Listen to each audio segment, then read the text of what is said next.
I started here in 1975. On that day, two things happened. I started, but the first CT scanner in the city of Pittsburgh arrived at this hospital. And from that moment, I knew that the world of neurosurgery was going to change, seeing things that we had never been able to recognize before. My name is Dade Lunsford. I am a professor of neurological surgery at the University of Pittsburgh, and I am the founder and director emeritus of the Center for Image-Guided Neurosurgery at UPMC. I began to think about how to merge imaging tools, first CT scan, but then MRI later, with guiding devices. Guiding devices are the way we can reach deep-seated areas of the brain safely with low risk. And this world of imaging fused with surgery led to a number of innovations over the next 50 years. Image guidance is how we do all of brain and spine surgery right now.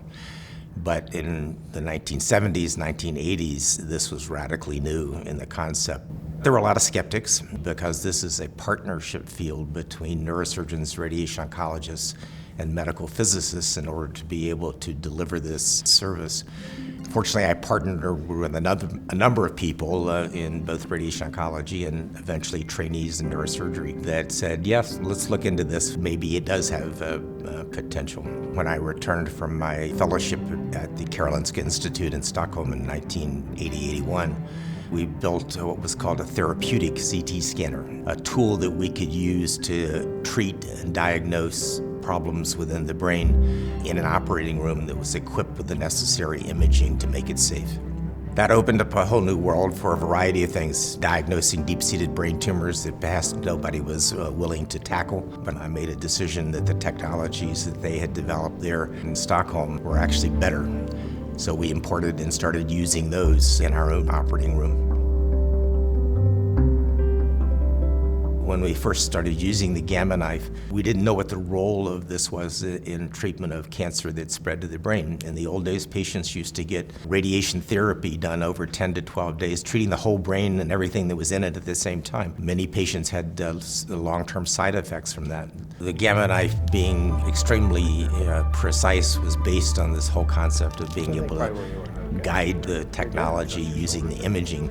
The gamma knife has a precision of less than 0.5 millimeter. That means we can destroy a target within the brain without the need to make an incision. We can do this by focusing the X-ray beams coming from multiple ports around the head onto a target that could be as small as a green pea and deliver the entire treatment in a single procedure lasting often just minutes.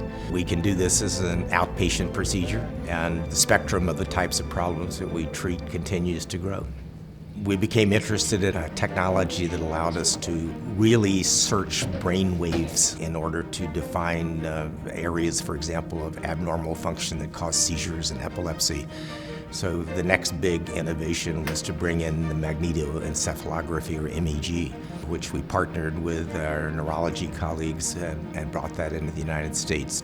We can use this, for example, in not only seizure evaluations, we can use it as part of localization of targets in the brain, not only where it is, which we use imaging for, but what is it actually doing?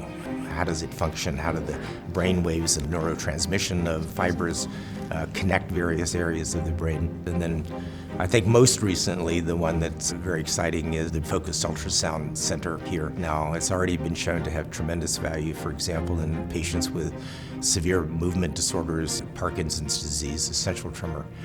And while that's not totally new technology across the world, it's a significant innovation, and we've now become reasonably early adopters of this particular technology as well. And that's one of the great values of a major academic medical center. As a center of excellence, we got patients from all over the world, but we also got trainees from all over the world who wanted to come here and learn how to use these technologies and what their role was. I tell residents who are training and medical students, when you're trying to figure out where is medicine going, look out in the ocean and see what wave is building. And then you should try to ride that wave into shore. And I think probably in a way that's what I did with image-guided surgery. because I saw in the very beginning that this could really change what we're doing. I'm happy that I could be part of a process that has helped to change how we take care of problems, and I'm still excited by pieces of the puzzle, and I still think about some of these puzzles 50 years into the game.